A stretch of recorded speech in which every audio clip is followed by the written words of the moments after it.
Okay, good morning. Thanks for the invitation, having me again. It's almost as if I had a loyalty card, frequent Milo program here. I'm glad to talk about communities because referring to the previous table, I'm the vivid proof that there is a life beyond academia. I'm an ex-academic turned into an entrepreneur. And the reason why I turned into an entrepreneur and decided 20 years ago to start Brys was my frustration with my community of students of being forced to pick one book for class and stick to the book chapter after chapter. There is more to life than a book. And as a professor, you want to be able to share your readings, many books.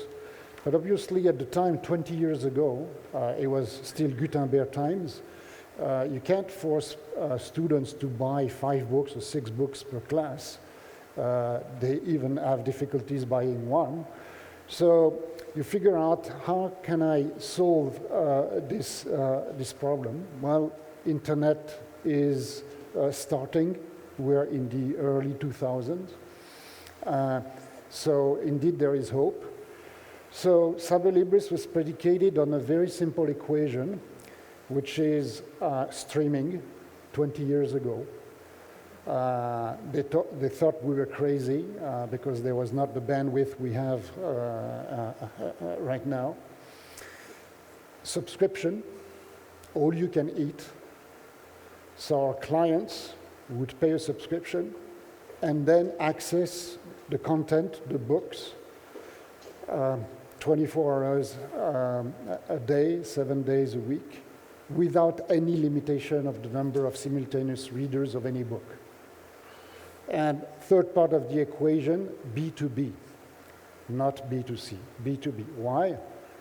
Because we don't reinvent communities. Communities, they do exist. And the one we started with is academic community. It exists.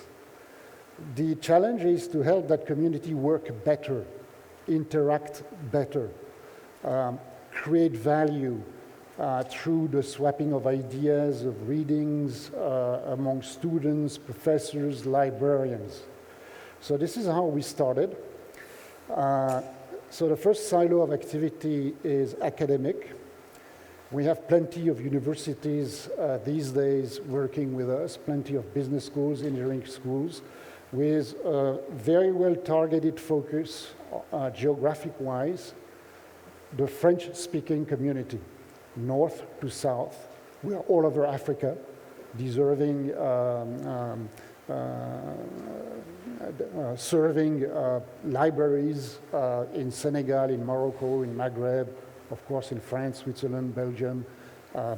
And that community that requires not only to have books in French, but also books in English, because they need to have English. So we have 1,000 publishers these days working with us. The next community that we have somehow helped work better is the corporate community. We have corporate libraries. So clients are corporations, and executives, they share readings and so on and so forth.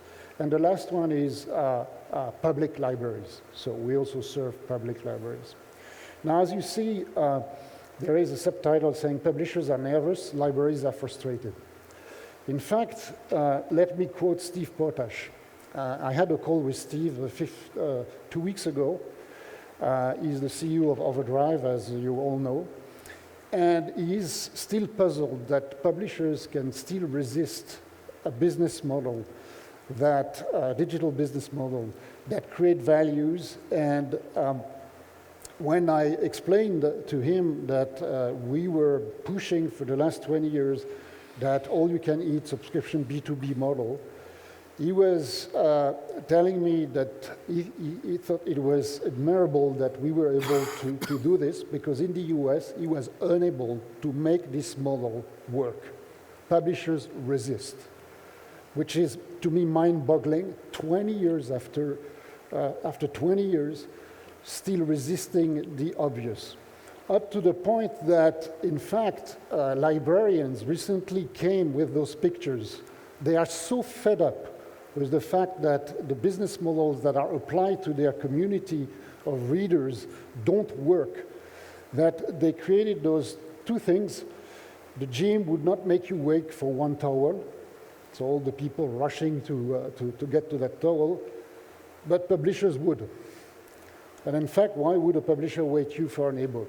Most of the ebooks models serving library communities, be they academic libraries or public libraries, they are based on a rationing model. Libraries have to purchase the ebook for a certain number of loans. After 26 loans, for instance, they have to repurchase an ebook. So it is mind-boggling to me that after 20 years of doing that business, the publishing community is still proposing those stupid models that don't work with those communities. The slide has been truncated, but this guy, David Lankis, is a remarkable librarian. This is one of the most progressive librarians I've read. I urge you to read his book, Expect More, Demanding Better Libraries for Today's Complex World. David, in fact, says that librarians are at the point today that what they think is their value is not their collection of books, of objects, it's their community. And they are already at the stage where they work with the communities, they share ideas, they share data, they recreate data through those communities. And a lot of them, even in the public library sector, they come up now with booklets where they analyze the value they create through their daily activities where they with their community of patrons, of readers. There is a beautiful document where one of those public libraries came with a booklet full of details per book, per author, detailing all the work and translating this into a monetary activity, saying if the publisher had to do it himself, here is what it would have cost. As far as we are concerned, I said we started 20 years ago. In fact, 20 years ago, when we started, an ebook, like Jens was saying, was something very special. 20 years after, an ebook is a commodity. And in fact, when we receive ebooks, files from the publishers or from the distribution platforms, we all receive the same ebook. Now, what is the difference? And in fact, some 10 years ago, I started to wonder what is that makes us different, that Cyberlibris is different from the others. And I realized very rapidly it's not the fact that we have ebooks. It's like David Lankis was saying, we have a community. And what does a community do to any of your ebook?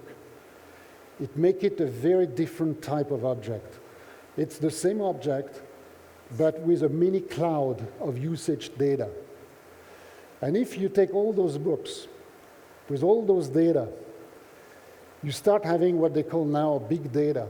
But through those data, you can come up with incredible tools that we have pushed together. This one is an example of the network computation based on public libraries. So immediately, for any patron in any public library, they see a screen where they not only see the action at the public library locally, but they see also what's happening in the other public libraries.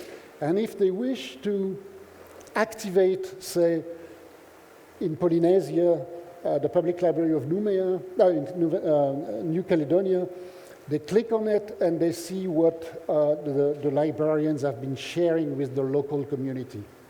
So you're local, but at the same time, you're global. The last thing, we talk about communities.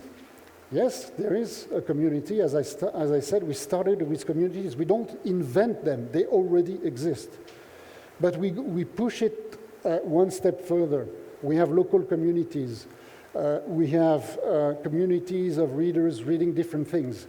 Can you compute thematic communities like those clouds. And any of those clouds is a local community. Here, we computed the local community based on patron data, focusing on history.